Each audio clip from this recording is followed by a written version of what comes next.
Welcome into Blazers Inside Access. We're sitting down with head coach Tyler Freeman of the Blazers golf team. Coach, thanks for joining us. Absolutely. Thanks for having me on board. A first-time guest. Always fun when we get to add new sports to this, as we're kind of trying to grow this and grow the Belhaven athletic programs here. Let's go ahead and talk real quick. You've wrapped up fall season. Obviously, golf is split into kind of two semesters if you want to run by an academic calendar. But finished up fall season. I want to get your thoughts on the fall season. As you really have you're trying to take that next step with the golf program. Absolutely. Yeah, we're really trying to get to the next level, I guess you could say, for us. Kind of like our fall tournament scoring average was 317, which is a little higher than I wanted to. Our goal, we were shooting for 310, in which we started out on great track at the Full Moon Barbecue Invitational in Birmingham, Alabama. We started out at 310 and then finished up the second round at 313. So it was a really good start to the season. The next tournament wasn't so kind to us. We started out good round one, and then round two, conditions changed totally.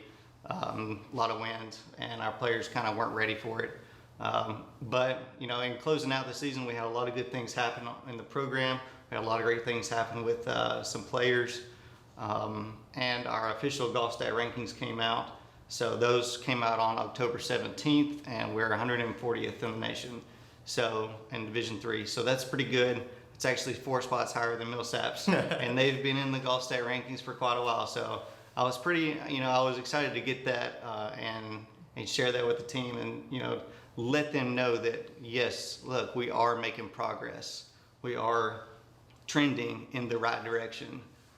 Just having that little positivity and that encouragement to keep grinding, keep working hard on our practices. Now, I didn't prepare you for this question before we started talking, but real quick, this is something that I've always kind of wondered, and I had a buddy in college that played golf, but just when you're going through a tournament, a 2-day tournament, or where there's 2 rounds or 3 rounds, what does it look like for you on the coaching aspect of it? How involved are you with kind of your players and in between rounds? How much coaching is it? How much is it just trying to get them to kind of reset their minds and reset their games? Golf is funny that way. A lot of times you can, like in other sports, you can go in at halftime and you can make halftime adjustments and see where those go and implement them, and their players are on board.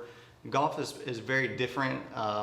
During our practice rounds, we know exactly where a whole location is going to be on Monday. We know where a whole location is going to be on Tuesday. So all of our preparation really happens during the practice round, and so we'll hit extra putts on holes, to see kind of where the putts are breaking, and develop a strategy and a plan going forward. And it's very dependent on the weather too. Yeah. So if forecast says it's going to be really windy and it's not really windy the next day, well then that's great for us. But if they don't mention, oh, it's probably going to be windy tomorrow, and it's windy, and we're not prepared. And I think that actually happened at UMHB's tournament this fall. We came out on Monday. The course conditions were great.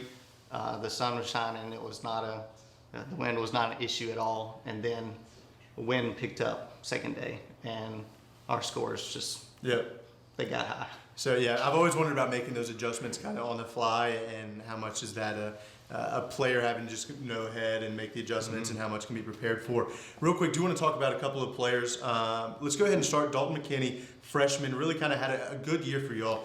Big moment, had a hole-in-one in Birmingham, tournament in Birmingham, but overall really kind of busted onto the scene a little bit and has played a crucial role for y'all in this fall season. Absolutely, Dalton. He's been a great kid to have on the team.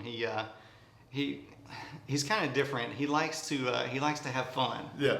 So like even on tournament rounds, whenever he's in the heat of the moment, like he'll come over to the side of me after a putt or before a putt, and he'll make a joke or say something, try to be really cool, and like he just likes to have fun. Yeah. And so that translates to good scores, and I think it translates to positive energy for the rest of us on the team. So I really appreciate Dalton and the talent that he's brought, and I think he has a lot of room to grow as well. He can get a lot more consistent with his putting, and he's I think his tournament average was 77.7, I think, for the fall semester.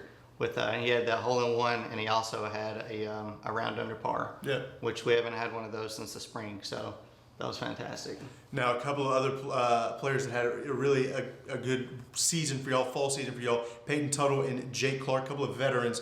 What does it mean to have some older guys, a junior and a senior, that can kind of take on that role and have performed pretty consistently this year? Yeah, absolutely. Jake's been great. I love having Jake on the team. He's one of those players where I know exactly what I'm going to get when he's qualified for a tournament.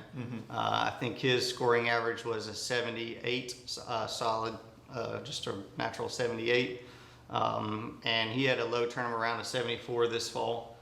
And he kind of had some struggle in one of the tournaments, in the kind of the middle of the year, but he's got it turned around, and we're working hard to get it, to get his game back where he wants to be for the spring semester. And Peyton has his own style of golf. Yeah. He plays a particular shot, and he plays that shot every single time. And he knows exactly how far the ball's going to move. And I think his scoring average was an 80, so not as great for him and what his expectations are. But he did have a couple solid rounds. I think his low round was 74 at Tempest when we went to Laterno a few weeks back. So we've got a lot of good things going, and we're just trying to continue that momentum going forward. Now, golf, obviously, we've talked about it's a little bit unique in that there's a fall season, and then you're going to get a little bit of a gap during the winter, and then you'll start a spring season. Let's take a quick look at the spring season. What are you kind of looking for from your guys as they kind of try to improve over this kind of break period and enter in the fall season, which is also going to include the ASC tournament? Right. Everything that I've been doing since I've been here has been going towards the ASC tournament. With our scheduling, with the kinds of tournaments that we've been playing, everything that I've done in mind is with the American Southwest Conference tournament in this spring in 2020. And the guys know that. They know that that's what they're preparing for, and so that's what kind of we use these spring tournaments. We're trying to get ready. We're trying to bring a level of intensity to qualifying, to practice sessions, to our practice rounds, and trying to get us pointing to throwing out numbers. I would say probably if we can shoot 300, that's going to get us in a very competitive spot in the American Southwest Conference. I mean, we're looking at teams like Howard Payne, UT Dallas, UMHB sometimes. I think we can compete with all those teams. We just have to do it when it counts. We've been joined by Tyler Freeman, coach of the Blazers golf team. Coach, thanks for joining us. Absolutely. Thanks for having me.